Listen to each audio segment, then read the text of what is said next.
President Trump standing behind his $1.776 billion anti-weaponization fund, even as Republican senators increasingly condemn the idea. And the controversy threatens to divide his party even further. Trump writing today on social media, quote, "I gave up a lot of money in allowing the fund," saying he could have settled his lawsuit against the IRS for $10 billion over his leaked tax returns for much more. The New York Times reported this week, we should note, that IRS lawyers had prepared several ways for the Justice Department to fight Trump's $10 billion lawsuit. They wrote this down in a 25-page memo passed on to the Treasury Department, although it's unclear if that memo ever reached the Justice Department. Ultimately, the Justice Department, which reports to Donald Trump, of course, never fought the lawsuit, leading to this highly unusual situation. Both Treasury and IRS did not respond to the New York Times request for comment, and the Justice Department did not tell the Times why it chose to settle this case the way it did.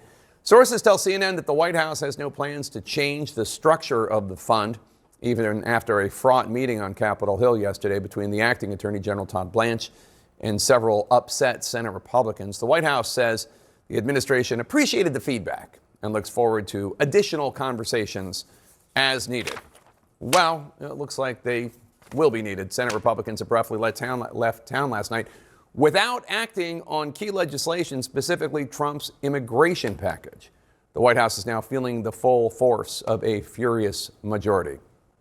Former Republican leader Mitch McConnell rebuked the pitch, saying, quote, "So the nation's top law enforcement official is asking for a slush fund to pay people who assault cops? Utterly stupid, morally wrong. Take your pick," unquote. How about both? Wisconsin Senator Ron Johnson is one of the few senators who has publicly supported the fund, but he does see its introduction on the same week as his key vote on Trump's immigration bill, angering his party at the wrong time, saying, quote, "Somebody described it as a galactic blunder, and I think that's probably true," unquote. Joining us now to discuss, CNN's Lauren Fox and Paula Reed. Paula, what are your sources telling you about why the White House and the Justice Department are so dead set on sticking by this fund and the way it's being distributed, which is confidentially and anyone can apply, despite the questions and the backlash? They're true believers. Look, they have been swimming in this idea and this concept for years. It goes back to 2023 when Trump was thinking about taking back the White House.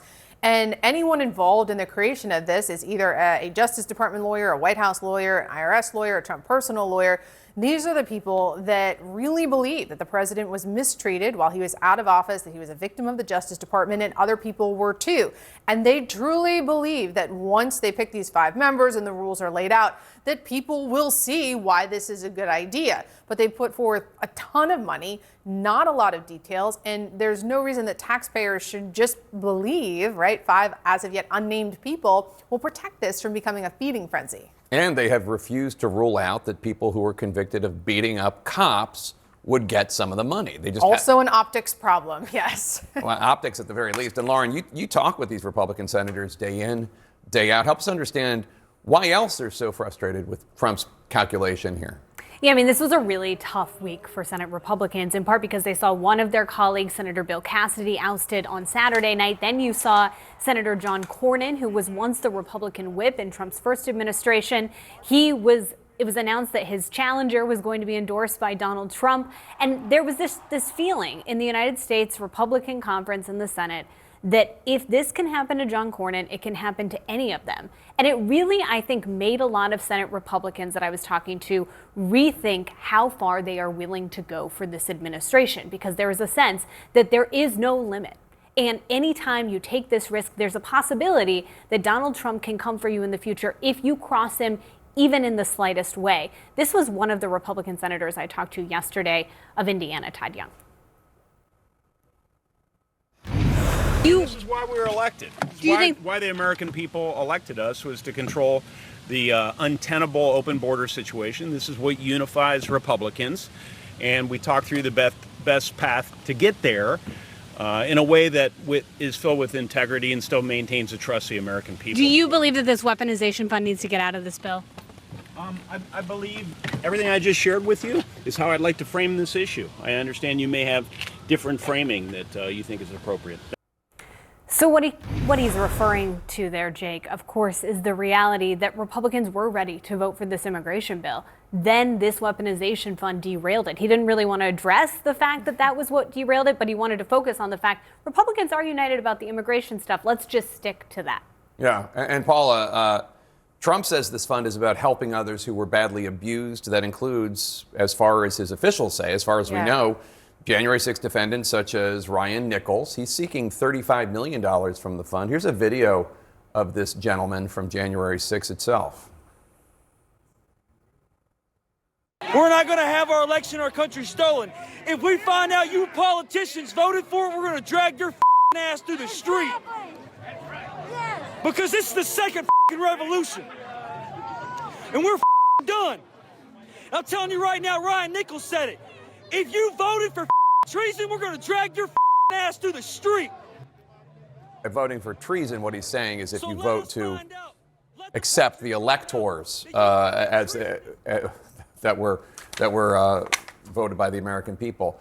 Nichols pleaded guilty to 2 felonies tied to January 6, including assaulting law enforcement officers. He was sentenced to more than 5 years in prison. Then, of course, he got a pardon from President Trump on day 1 of the second Trump administration. And this gentleman, Mr. Nichols, posted today, for a stolen election, we didn't go hard enough.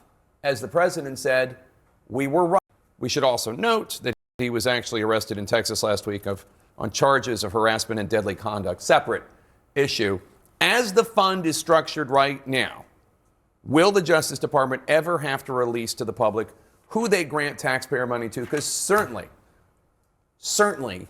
there is an issue, and it's not just optics, with giving this gentleman $35 million. Yeah. On paper, in the settlement, no, there is no requirement. But on Tuesday, when the acting Attorney General Todd Blanche testified under oath, he said he would be as transparent as possible with names and with amounts. Now, there are carve-outs for privacy laws, so he has vowed transparency. But remember, he's the acting Attorney General. So in a universe where he is not selected or confirmed as Attorney General, someone else could come in and say, well, I didn't promise that. So yes, but. Yeah, also, politicians have a way of not always honoring their promises. Lauren, House Republicans do not appear to be on the same page as Senate Republicans about this. Senate Republicans, many of them seem upset about this, except for Congressman Brian Fitzpatrick of Pennsylvania. We're not getting that from House Republicans. Take a listen. I think it's a gutless move by the Senate. I think they ought to be ashamed of themselves. And if the House pulled that stunt, I'd be calling our leadership out right now. This all started under Joe Biden and going after President Trump with the courts. And, you know, this is an opportunity for those folks out there that felt like that happened to them to have access to monies that they otherwise wouldn't have. Are you surprised that there's such a difference between House Republicans and Senate Republicans on this? No, in part because, you know, the House and Senate fighting with one another is a tale as old as time on the Hill. But I will say, I do think the Senate reached a new level of frustration this week that I have not seen since they failed to repeal and replace Obamacare in Trump's first administration. The vibes on the Hill in the Senate chamber, they were really bad this week. I have to tell you, I loved being a congressional correspondent. It was one of my favorite jobs. Don't tell, it's the best job there I know, is. because they're all right there, and you can actually talk to them, and they're like you saw Senator Young, he's legitimately upset.